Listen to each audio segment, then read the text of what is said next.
Estimados irmãos, como já foi dito no início da nossa celebração, nós estamos caminhando para o encerramento do tempo da Páscoa.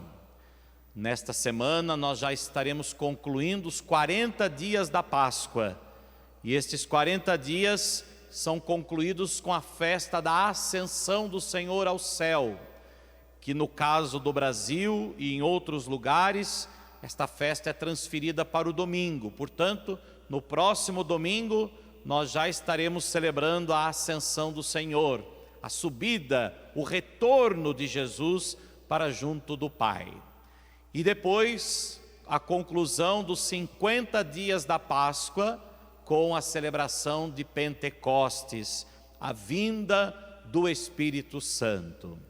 E a liturgia nestas 2 semanas, tanto a semana próxima da Ascensão, como também de Pentecostes, nós vamos acompanhando esse discurso de despedida de Jesus.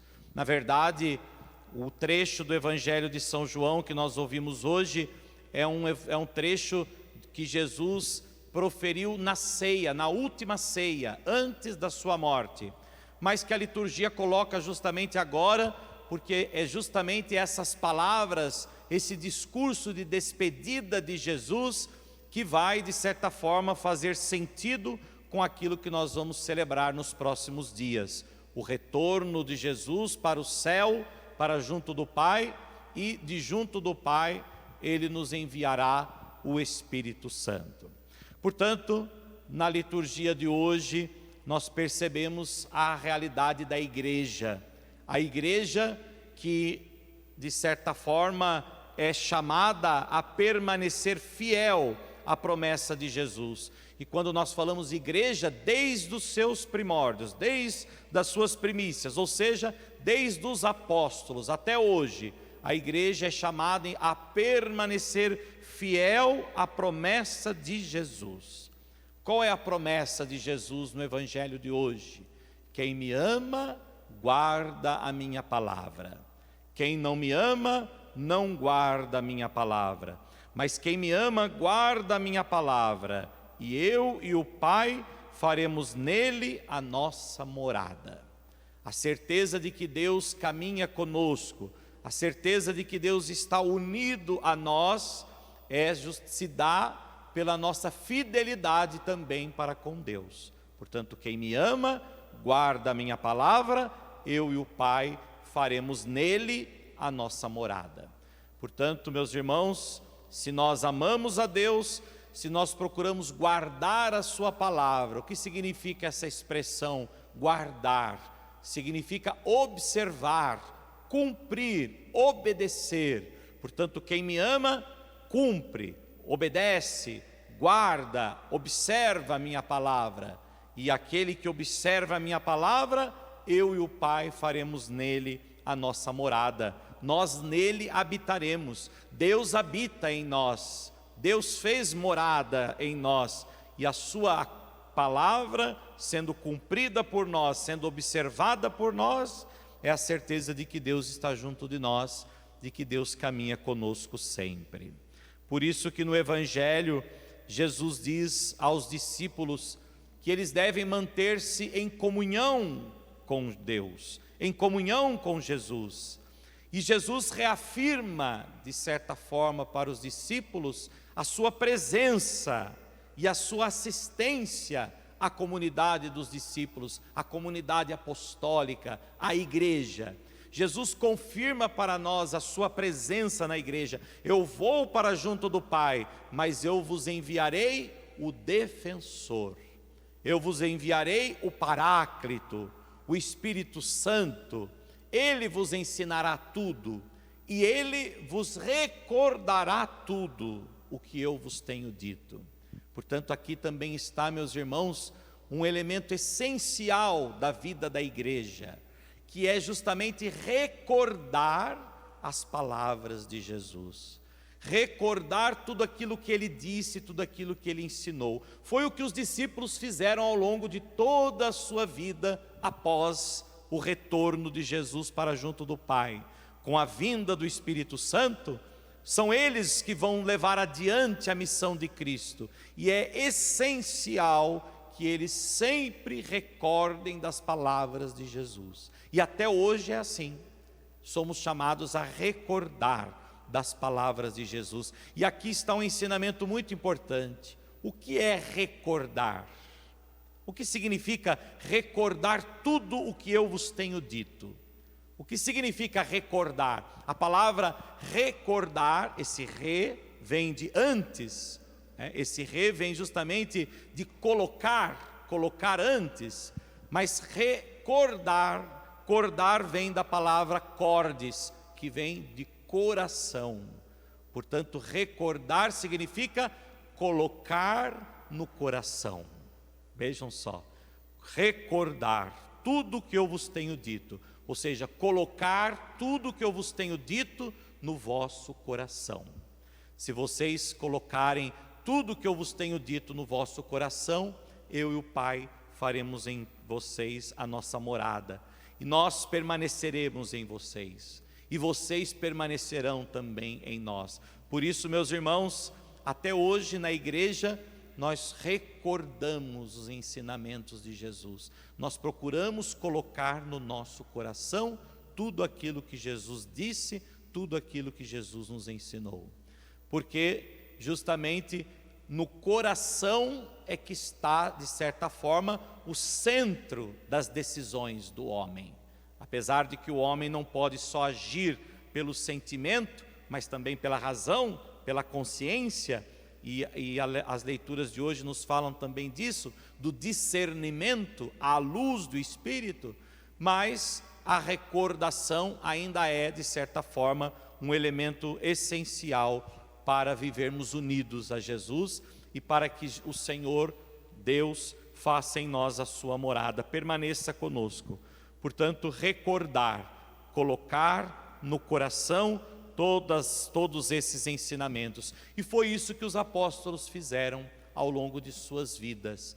Foi isso que os apóstolos fizeram no início de sua missão, após o retorno de Jesus para junto do Pai. E é isso que a igreja faz até hoje. A igreja procura, por meio da pregação da palavra, por meio do anúncio do Evangelho, nos fazer recordar tudo aquilo que o Senhor nos ensinou, colocar em nosso coração todas essas palavras, todos esses ensinamentos, conformando a nossa vida com aquilo que o Senhor nos diz, conformando o nosso coração com aquilo que o Senhor nos orienta, com aquilo que o Senhor nos oferece por meio da sua palavra. Esta é a igreja de Jesus Cristo. E esta igreja tem duas faces. As duas leituras que antecedem o Evangelho de hoje nos falam das duas faces da igreja. A primeira leitura, a face humana da igreja. E a segunda leitura, a face divina da igreja. A primeira leitura nos apresenta uma igreja humana, guiada pelo Espírito Santo, uma igreja que procura recordar os ensinamentos de Jesus. No entanto, uma igreja que se vê em meio a conflitos, uma igreja que se vê em confronto com os desafios do seu tempo, daquele tempo, e até hoje, assim é a igreja. A igreja é aquela que procura recordar os ensinamentos de Jesus e atualizá-los no hoje da nossa vida. E por isso que a igreja enfrenta os desafios do seu tempo, porque a igreja sempre é uma resposta aos desafios que nós enfrentamos em cada tempo, em cada momento da sua história. E assim foi na primeira leitura. Nós vemos lá que os pagãos que eram convertidos ao cristianismo, que vinham da Antioquia, eles estavam, de certa forma, eles não eram circuncidados, como ordenava a lei de Moisés. E a partir da pregação de Paulo e Barnabé, discutiam-se então entre eles que aqueles pagãos que não haviam sido circuncidados, deveriam ser circuncidados para se tornarem verdadeiramente cristãos, como os judeus que haviam se convertido ao cristianismo. E aí se criou essa discussão entre eles. E o que fez Paulo e Barnabé? Foram até os apóstolos. e foram discutir com os apóstolos como que poderia se fazer para solucionar aquele problema, aquela divergência que estava sendo causada por aquela realidade daquele tempo. Pagãos vindo do paganismo, não circuncidados, judeus circuncidados que haviam se convertido também para o cristianismo. E o que fez então os apóstolos? Enviaram Judas e Silas para que em nome dos apóstolos, em nome da igreja, pudessem de certa forma fazer a todos recordar os ensinamentos de Jesus, recordar exatamente aquilo que era essencial. E aqui está também, meus irmãos, o diferencial da igreja até hoje. A igreja procura discernir, à luz do Espírito Santo, aquilo que é essencial do que é acessório. Uma coisa é o que é essencial, outra coisa são os acessórios que muitas vezes compõem a igreja. E é exatamente aqui que eles então foram inspirados pelo Espírito Santo, recordando justamente aquilo que o Espírito os inspirou. Eles então, os apóstolos disseram: olha, o mais importante é que tanto uns quanto outros, todos têm algo em comum. O que é em comum, tanto para judeus circuncidados, como para pagãos não circuncidados? É a fé em Cristo ressuscitado. É a fé em Cristo. É a nossa fé em Cristo que nos une. Já não é mais necessário a circuncisão. Portanto, não importa se há circuncidados ou não circuncidados, porque todos agora fazemos parte da mesma e única família de Deus. Todos agora pertencemos ao mesmo e único Senhor. Todos agora somos chamados a viver unidos no mesmo e único corpo, o corpo de Cristo ressuscitado, visível na sua igreja, através da sua igreja. E foi assim que eles resolveram aquele problema. Portanto, decidiram, vejam o que diz a leitura: decidimos, o Espírito Santo e nós, a não vos impor então estas obrigações. Portanto, meus irmãos, na igreja, na comunidade, na vida familiar, é muitas vezes inevitável os problemas, as divergências. Porém, as soluções devem ser sempre tomadas em docilidade ao Espírito Santo. As soluções devem ser sempre tomadas no discernimento, à luz do Espírito Santo. As soluções para os nossos conflitos devem ser superados justamente procurando recordar dos ensinamentos de Jesus. Quando colocamos no coração esses ensinamentos e a partir deles nós escolhemos, ou a partir deles nós tomamos as nossas decisões, a partir deles nós procuramos solucionar os problemas, então tudo se resolve no bem e na paz.